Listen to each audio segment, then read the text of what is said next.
আপনি বুদ্ধিমান, এই 8টি অভ্যাস আপনার মধ্যে থাকবে। নাম্বার 1, সবসময় কম কথা বলা। নাম্বার 2, সব পরিস্থিতিতে শান্ত থাকা।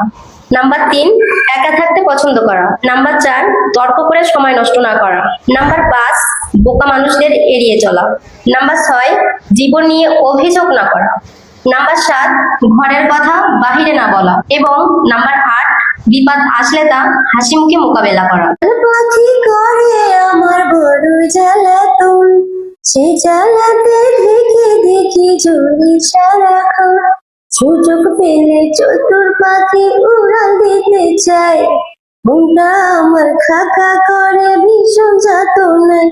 ও পাখি পাখি রে, তোরে শুধু ডাকি রে, রোদেরও বল সে ঘর।